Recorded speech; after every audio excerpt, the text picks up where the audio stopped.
Sa pagsapit ng takip silim, nagawa naman nila ng maayos ang kanilang nais. Bagaman may iilang parte ng lupain ang hindi nila gaanong nalagyan ng bitag, napagpasyahan nilang bantayan na lamang ang mga ito. Naniniwala ang kanilang grupo, walang ideya ang mga kalaban nila sa kung saan ang lugar na merong mahinang depensa. Maaaring marating man nila yon pero paniguradong malalagasan ng husto ang pangkat nito. Yon ang nais mangyari nila Iluminado nang sa gayoy madali nilang malalasap ang tagumpay na kanilang hinahanap. Habang unti-unting binabalot ng dilim ang buong paligid, nararamdaman na nila ang pagbigat ng simoy ng hangin. Hindi naglaon, napansin na nila ang paggapang ng salot sa lupain, senyalis na papalapit na ang lahi ng mga ibutaw. Inaasahan naman ito ni Iluminado, gawa ng naniniwala sila na merong iilan sa mga ibutaw ang nakatakas noong nagdaang gabi. Sa pagsapit ng 7:00, doon na nga nila nasilayan ang mga tagapagmasid ng mga aswang. Pagkarinig nila ng mga nilalang na bigla na lamang sumigaw di kalayuan sa kanilang tahanan, agad naman nilang inihanda ang kanilang mga armas. Si Iluminado tinawag na ang aso, habang si Amador naman nagpakalat na ng mga insekto at sumpa sa paligid. Matapos nila yung maisakatuparan, dali-dali namang tumungo ang kanilang pangkat sa labas ng kubo. Lahat sila tahimik na nagmamasid habang inihahanda ang kanilang mga sarili sa sitwasyong maaari nilang kaharapin. Sa pagpapatuloy ng katahimikan sa buong lugar, inabisuhan siya ni Amador na kung sakali mang malagay sa panganib ang kanilang grupo, tahakin niya ang daan patungo sa banal na lupa. Kapag nakapasok na siya sa loob nito, pagpira-pirasuhin niya ang mutya ng sepulkro at ilagay niya yon sa bawat dingding ng lugar. Yon ang magsisilbi niyang panangga sa mga nilalang upang hindi siya nito malapitan. Dagdag pa ni Amador na habang naroon siya sa loob, kausapin niya ang pinuno ng mga tasi-tasi para sa karagdagang gabay kung papaano niya mapapanatiling buhay ang kanyang sarili. Nang marinig naman ni Iluminado ang sinabi nito, palinga-linga naman siya, gawa ng hindi niya matanggap na muli na namang malilipol ang grupong kinakaaniban niya.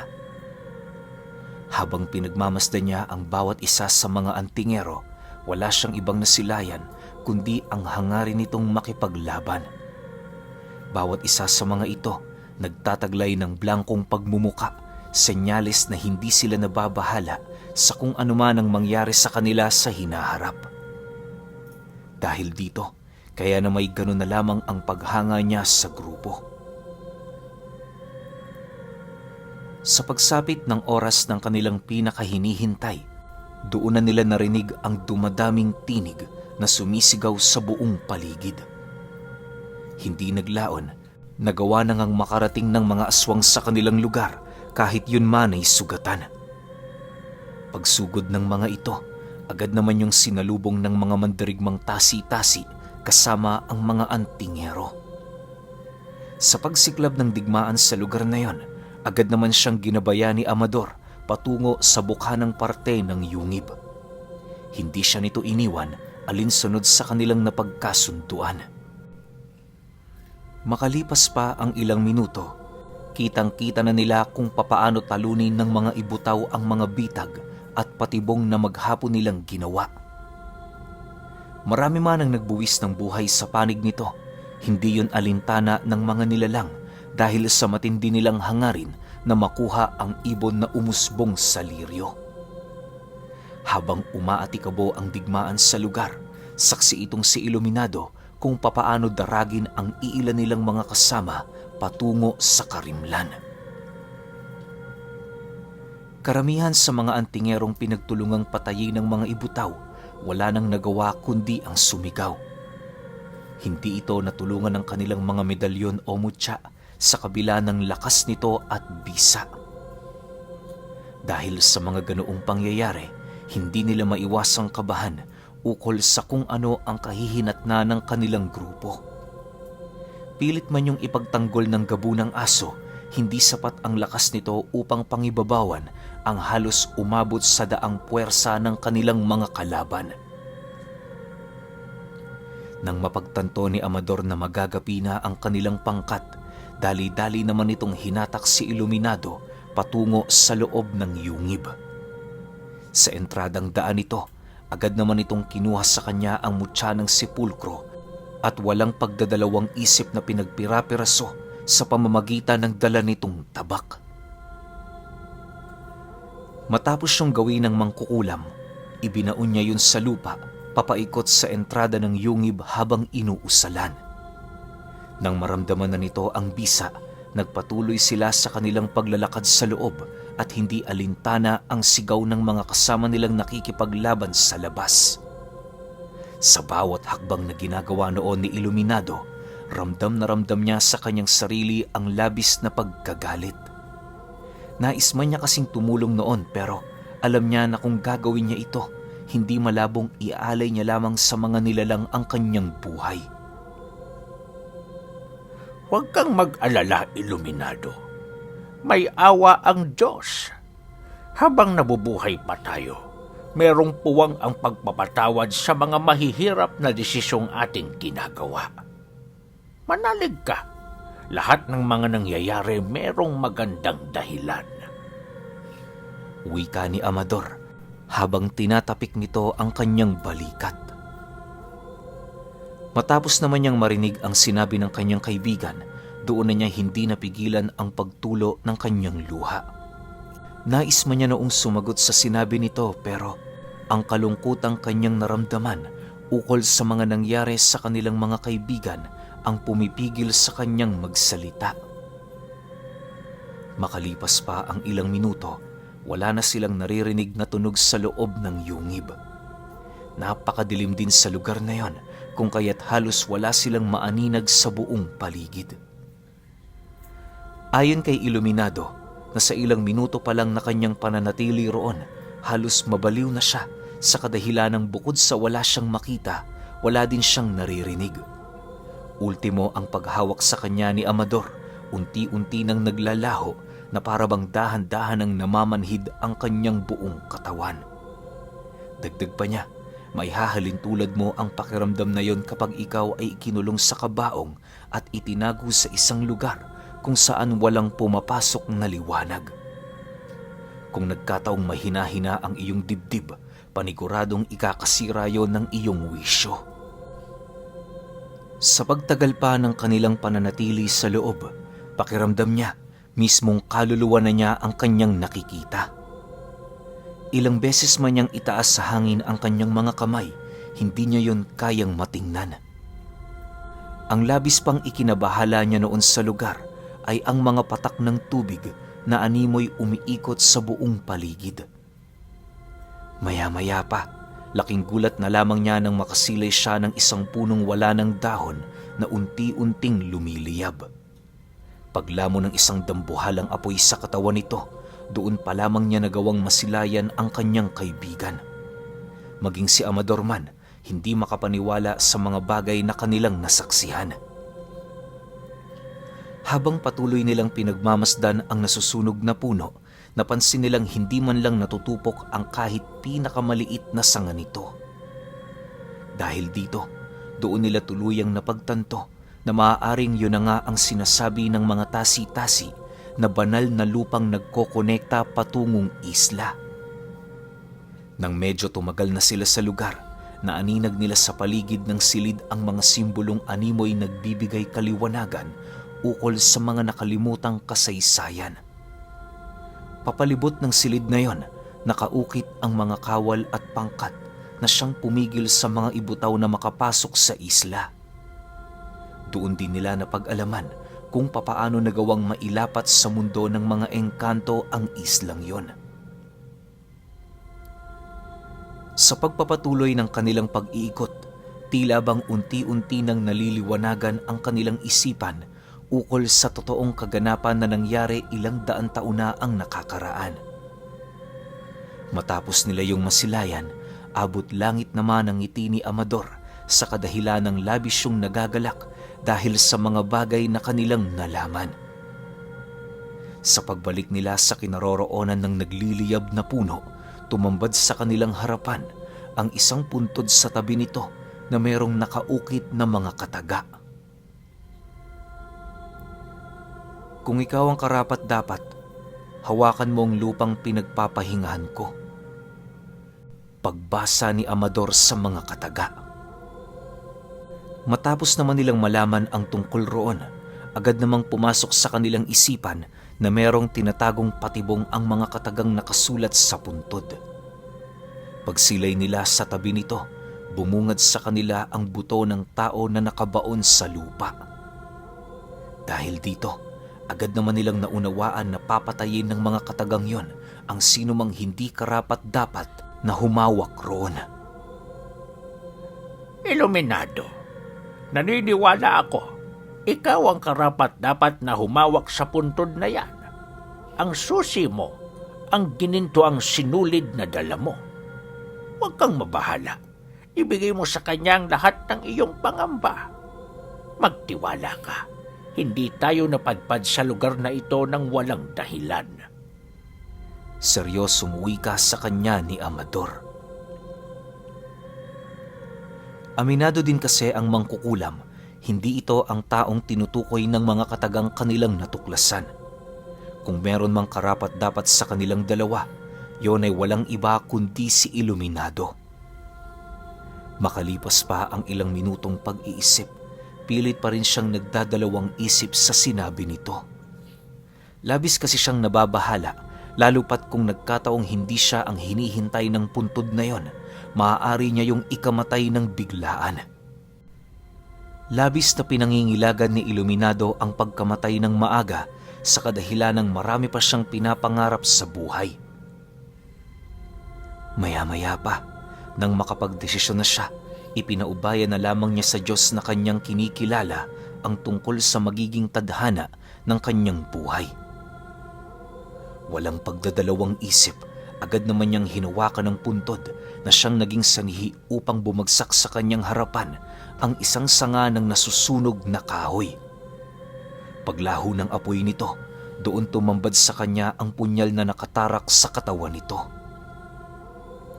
Matapos niya itong masilayan, agad naman niya yung hinugot para tingnan. Sa puntong hinawakan niya ang hawakan nito, naramdaman niya ang mabilis na paggaan ng kanyang katawan. Senyales na hindi yun pangkaraniwang punyal. Nang mabunot niya na yun sa puno, ramdam na ramdam niya ang paglaho ng ningas nito. Maging si Amador, hindi makapaniwala sa kanyang mga nakita, gawa ng unang beses niya pa lamang din yung masilayan. Ayon sa mangkukulam, na sa loob ng ilang taon na niyang pagpapalawak ng kanyang karunungan, hindi niya inakalang may ganoong uri ng sandata na matatagpuan sa isa sa mga lagusan patungo sa isla. Dagdag pa niya na maaaring ibinigay lamang ang punyal na yon sa taong binahagian ng kaugnayan sa ibong umusbong sa Lirio. Sa pagkakatanda ni Amador, gawa sa purong kahoy ang ibong yon, kung kaya't hindi malabong apoy din ito ang nagsisilbing lagusan patungo sa tribo. Habang patuloy naman silang nagmamasid sa paligid, napansin nila ang dahan-dahang paghina ng apoy sa puno. Nang unti-unti nang manumbalik ang kadiliman sa lugar, doon nila napagpasyahan na tumungo sa bukana ng lagusan para tingnan ang mga kaganapan. Sa pagbagtas nila ng daan, nanatili naman silang tahimik habang patuloy na nakikiramdam. Nang medyo papalapit na sila sa bukana, hindi naman niya maiwasang kabahan, lalo pat labis niyang ikinakatakot ang mga bagay na kanyang madadatnan. Iniiwasan niyang masilayan ang mga kaibigan niyang wala ng buhay, gawa ng alam niya sa kanyang sarili na labis yung ikakaguho ng kanyang damdamin. Ang higit pang ikinakatakot ni Iluminado ay dahil baka sa sitwasyong yon, masiraan siya ng pag-iisip. Sa pagdating nila sa bukana ng lugar, bumungad sa kanila ang liwanag na nanggagaling sa sikat ng haring araw. Nang masipat nilang umaga na pala, minabuti nilang lumabas doon para tingnan ang naiwang pinsala ng mga ibutaw. Subalit habang umiikot sila sa lugar, wala silang nakitang anumang bakas na maaaring naiwan ng kanilang mga kasama.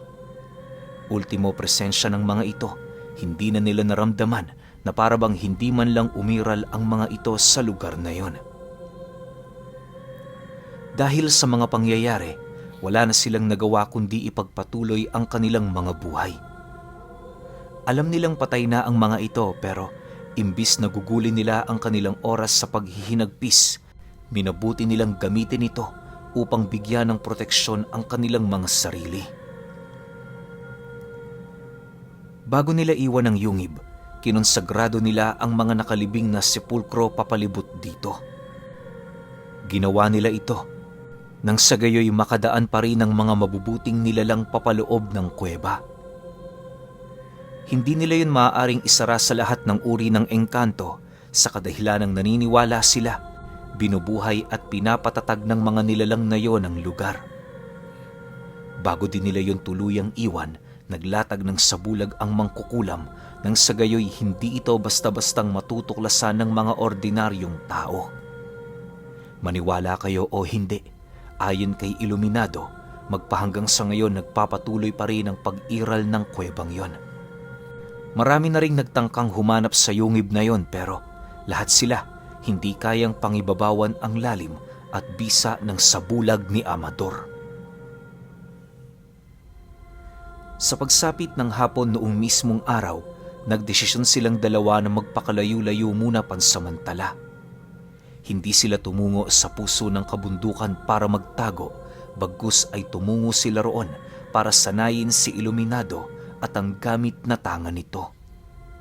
Naniniwala si Amador na kapag naging handa na siyang bumalik sa komunidad ng tao, labis nilang mapapakinabangan ang kakayahan nito. Sa loob ng 3 buwan, nagsasanay si Iluminado sa 2 nitong maestro. Ang pangunahing maestrong nagtuturo dito ay si Alvaro. Si Amador naman, nagsisilbing tagabigay lamang ng kanyang mga pangangailangan kung papaano maisakatuparan ang lahat ng pagsubok na ibinigay ng biyasang manggagamot na si Alvaro. Lumipas ang mga araw dahil sa dami ng ginagawa nilang dalawa, hindi nila namalayan ang mabilis na pagtakbo ng panahon. Isang araw pagmulat nila, nagulat na lamang sila nang mapansin nilang 2 buwan na pala ang lumipas. Sa mga araw pang sumunod, naunawaan ni Iluminado ang kahalagahan ng buhay at ng mga namatay. Hindi naglaon nang mapaunlad na niya ang kanyang sarili na bago ang kanyang pananaw sa mundo. Sa loob lamang ng 3 buwan, napakalayo na nang narating ni Iluminado. Kung noon labis pa siyang nasisindak ng mga ibutaw, ngayon kayang-kaya na niyang harapin ang mga ito nang walang pagdadalawang isip.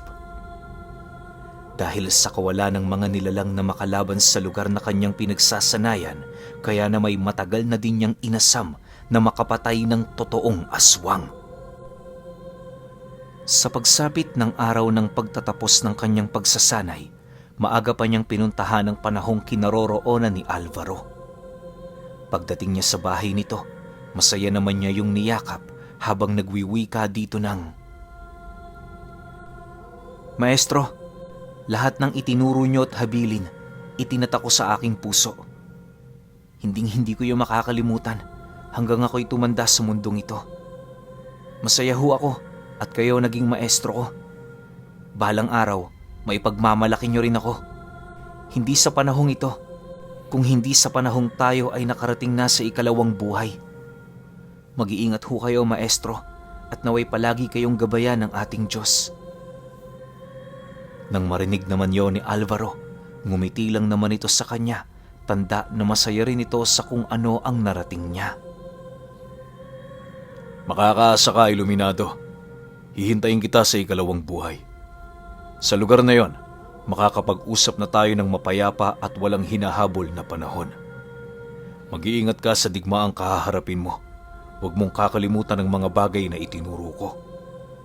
Sagot naman sa kanya ni Alvaro. Matapos ang kanilang pag-uusap, minabuti na niyang hawiin ang panahon habang umiiyak. Sa pagkawala ng kanyang maestro sa harap niya, hindi niya mapigilang mapahagulgol ng luha gawa ng itinuring niya na yung nakatatandang kapatid. Nang makabalik na siya sa mundong kanyang kinagagalawan, nagdesisyon na sila ng mangkukulam na bumalik sa baryong kanyang pinagmulan. Sa puntong yon, wala na siyang nararamdamang takot sa mga ibutaw, bagkus ang namumutawi na sa kanyang damdamin ay ang galit at paghihigante sa mga ito. Kalakip ng kanilang pag-alis sa puso ng kabundukan, dala-dala ni Iluminado ang naiwang galit ng mga yumao nilang kaibigan.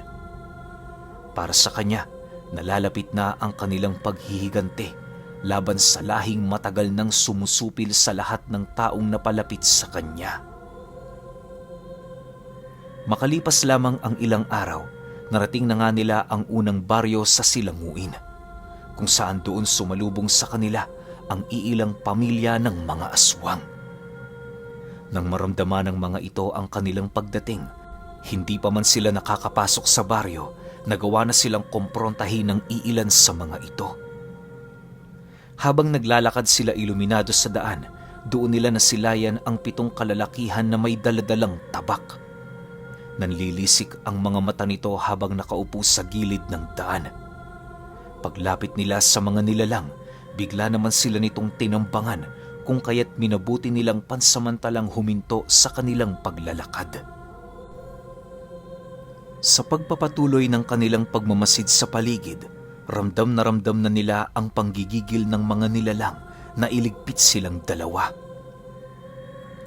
Maya-maya pa, nang magkaroon na ng lakas ang isa sa mga itong magsalita, agad naman itong inilahad sa kanila na wala silang karapatang pumasok sa baryong yon. Kung nais nilang makaiwas sa gulo, mas mainam na wag na sila doong tumuloy. Nang marinig naman yon ni Iluminado, agad naman niyang naramdaman ng galit sa kanyang katawan, kung kaya't hindi na niya napagtimpian ang kanyang sarili na sumagot sa sinabi nito. Tapos na ang mga panahong takot ako sa inyo. Tutuloy kami sa ayaw at sa gusto nyo. Kung nais nyo kaming pigilan, subukan nyo kaming patayin. Yun nga lang, hindi kami titigil kapag inumpisahan nyo to. Matapang na wika ni Iluminado, sabay pakita ng kanyang punyal na nakasuksok sa kanyang bewang. Nang marinig naman ng mga nilalang ang kanyang sinabi, bigla naman yung nagsiangil at kasabay nito ang mabilisang pagsugod sa kanilang kinaroroonan. Nang masipat naman yon ni Iluminado, agad naman niyang binunot ang kanyang punyal na siyang naging sanhi upang matigal po ang mga ito. Sapat na ang presensya ng tangan niyang armas para panghinaan ang mga aswang na naroon sa kanyang harapan. Sa sobrang takot nga ng mga ito, hindi na yun makagalaw sa kanilang kinaroroonan habang ang iilan pa nitong mga kasama na ihina sa salawal nila. Upang magsilbing kilabot silang dalawa sa angkan nito, nagdesisyon si Iluminado na pansamantala munang buhayin ang mga ito nang sa gayoy magsilbi itong takot sa kanilang lahi. Inaasahan din naman niyang gagante ang mga nilalang na yon, subalit wala siyang pakialam.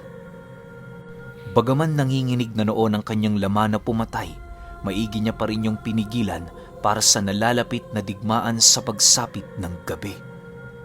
Sa isip-isip niya, mas matutuwa siya kung sabay-sabay sumugod ang mga ito sa lugar na pupuntahan nila.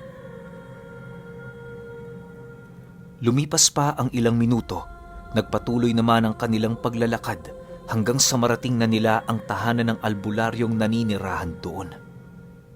Hindi naman naging mahirap para sa kanilang makiusap na tumuloy doon, gawa ng naniniwala siya na aamoy ng mga kauri nila ang mga taong nasa parehas nilang pananampalataya.